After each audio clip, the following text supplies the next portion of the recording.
આજની વાર્તા બંને હાથ અને પગ ન હોય એવો બંગાળનો સુમન આજે વિશ્વનો મહાન ચિત્રકાર બન્યો.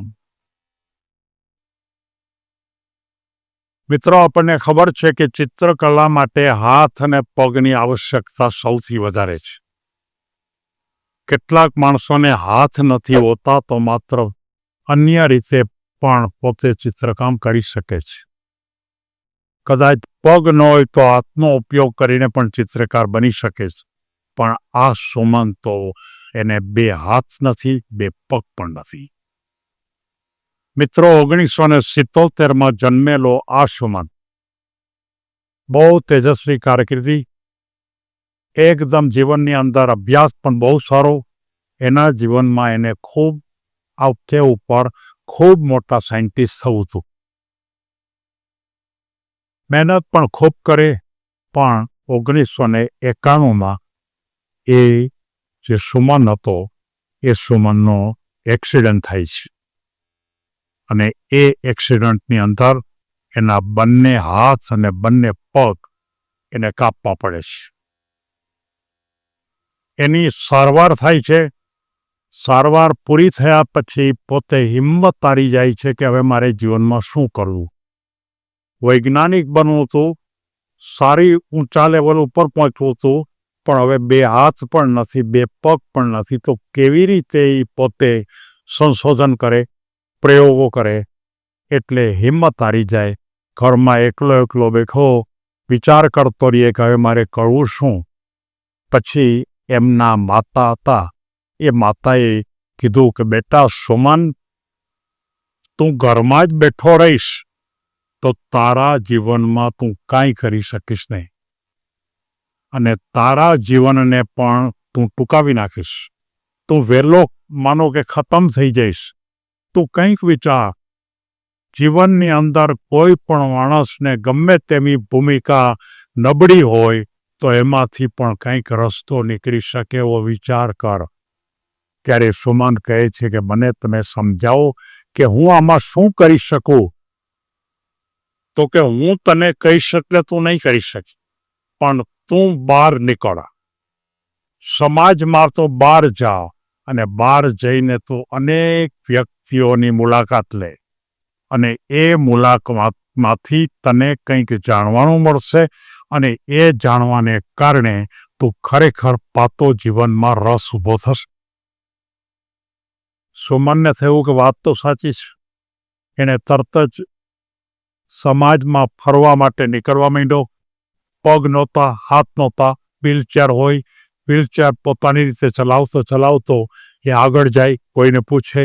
આમ જોતા એને કોઈ દિશા મળતી નહોતી અને ક્યાં એક જગ્યા ઉપર એ પહોંચે છે અને ત્યાં એ જે યુવાન હતો એને બે હાથ કે બે પગ નહોતા અને એ મોઢામાં પીંછી રાખી અને ચિત્રકામ કરતો હતો. પેલો સુમન એની પાસે જાય છે, બેસે છે અને થોડા અંતરે એની પાસે જવાની શરૂઆત કરી. એને એમ થયું કે જો આ યુવાન જો ખરેખર ચિત્ર દોરી શકતો હોય તો મારામાં તો વિચારવાની તાકાત પણ મોટી છે. માત્ર પીંછી પકડી શકતો નથી એટલી જ વાત છે, પણ હવે તો મને ખબર પડી કે પીંછી મોઢામાં પકડીને પણ હું ચિત્ર દોરી શકું. મારા મનમાં તો કલ્પના બહુ જાજી છે. અને એણે પોતે પોતાના રૂમની અંદર આ ચિત્રકામ કરવા માટેની શરૂઆત કરી અને શરૂઆત કરતાં એણે ચિત્રકામ ઉપર એવી માસ્ટરી મેળવી કે વિશ્વમાં એના ચિત્રોના પ્રદર્શનની અંદર એક ચિત્ર છે એ બહુ મોટી કિંમતમાં વેચાતું થયું. એના મનમાં એમ થયું કે મારા જેવા કેટલાય માણસો હશે, તો એવા બધા માણસોને હું ભેગા કરું તો અને એ બધાને પણ મારી જેમ તાલીમ આપું તો અને એને પણ સારા ચિત્રકાર બનાવવું તો. અને એણે પોતે તપાસ કરી, છાપામાં જાહેરાત આપી કે જેને કોઈ પગ ન હોય, બેમાંથી એક, જેને બે કોઈ હાથ ન હોય, એવા કોઈ પણ યુવક કે યુવતી એ આ નંબર ઉપર સંપર્ક કરે. લગભગ એની પાસેથી 70થી 80 જણા એની પાસે.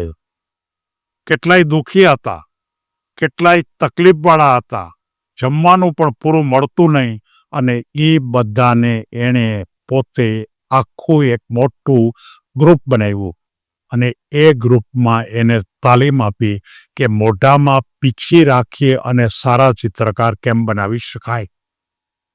અને એને બધાને તાલીમ આપી, એક પછી એક તાલીમ આપતા લગભગ ઘણા ખરા સારા ચિત્રકાર બનાવ્યા. વિશ્વની અંદર એના ચિત્રોનું વેચાણ થયું. આ વેચાણને કારણે આ જે ગ્રુપ છે એ પૈસાવાળું થયું, અને પૈસાવાળું થાય ત્યાર પછી એ પૈસાનો ઉપયોગ પણ જે લોકો વિકલાંગ હોય, કોઈ પણ પ્રકારનું વિકલાંગ, એ વિકલાંગો માટે પોતે કંઈ પણ કરવું પડે તો એ કરે છે. આજે પણ હજી કદાચ એની ઉંમર કેટલી હશે ખબર નથી, 77માં એનો જન્મ હતો, એટલે કદાચ આપણે એમ કહી શકાય કે 50ની અંદરની એની ઉંમર હોઈ શકે. અને 50ની અંદરની ઉંમર હોય તો કદાચ એ વધારે સારું કામ કરતા હશે એમ મને લાગે છે. આ વાત બતાવવા પાછળનો મારો ખ્યાલ એ છે કે આ દુનિયાની અંદર કેટલાક માણસો જીવનની અંદર કુદરતે કંઈક ને કંઈક ઓછું આપ્યું છે. કોઈને એક હાથ નથી આપ્યો, કોઈને એક પગ નથી આપ્યો, કોઈને આંખું નથી આપી, કોઈને કાનમાં સાંભળી શકતા નથી. તો આવા તમામ વ્યક્તિઓ પણ કોઈને કોઈ રીતે જીવનમાં સફળ થઈ શકે એ વાત આ બંગાળના સુમને આપણને બતાવી. એણે એમ કીધું કે તમે એની પાછળ જો મહેનત કરો, કઈ રીતે કરવું જોઈએ એને માટે આયોજન કરો, અને એ આયોજનની અંદર તમારા જે અવયવો બાકી છે એ અવયવોનો જો ઉપયોગ કરો તો ખરેખર તમે કદાચ ખૂબ સારા કામ કરી શકો. આપણને ખબર છે કે કુદરત જ્યારે કોઈ આપણો એકાદ ક્ષતિ રાખે ત્યારે બીજા અવયવમાં એ વધારે તાકાત આપે છે. કોઈ પણ માણસ જોઈ શકતો નથી, આંધળો છે, તો એને કદાચ સાંભળવાની તાકાત વધારે હોય, કદાચ એના હાથની અંદર સ્પર્શ કરવાની તાકાત વધારે હોય, કદાચ અન્ય રીતે એ વધારે પ્રેમ આપી શકાય એવી પ્રેમની વસ્તુ વધારે હોય. કુદરત વધારે તાકાત આપે જ છે. કોઈ માણસ સાંભળી શકતો નથી તો એને પોતાની સારા બોલવાની તાકાત આપે છે, સારા પ્રવચનો આપી શકે છે. અને આવી રીતે દુનિયાના તમામ માણસો, અને વિજ્ઞાને સાબિત કર્યું છે કે તમામ માણસોની જો ક્ષતિ છે, એ ક્ષતિ કુદરતે લઈ લીધી, પણ બીજા અવયવમાં એ ક્ષતિ આપે જ છે. અને એ અવયવમાં ક્યાં અવયવમાં આપે છે એના ઉપર જો પ્રયત્ન કરવામાં આવે અને એ અવયવનો ઉપયોગ આ સુમનની જેમ કરવામાં આવે તો મારે એમ કહેવું છે કે આજે વિશ્વનો કોઈ પણ વિકલાંગ દુઃખી અવસ્થામાં અથવા તો કોઈને કોઈ પોતાની જિંદગી મુરઝાયેલી હોય આવી અવસ્થામાં પસાર થાય નહીં. મારે તમામ આપણા ગ્રુપના વ્યક્તિઓને કહેવું છે કે આપણી આસપાસ આવા કોઈ વિકલાંગો હોય, આવા કોઈ એવા હોય કે જે ખરેખર અમુક અવયવની ક્ષતિઓ છે, તો એને કોઈક ને કોઈ દિશા બતાવો. એને જીવનની અંદર જે રસ ઉડી ગયો છે એ રસ ફરીવાર આવે એ પ્રકારને એને જાગૃત કરો, અને એ કરશો તો આપણા જીવનમાં પણ આપણે ખૂબ આનંદમાં રહેશે. આ પણ એક પ્રકારનો પરોપકાર જ છે. આપણી પાસે કંઈ ન હોય તો પણ આ વસ્તુ કરી શકાય. સૌ કોઈને ધન્યવાદ. ખૂબ આગળ વધો.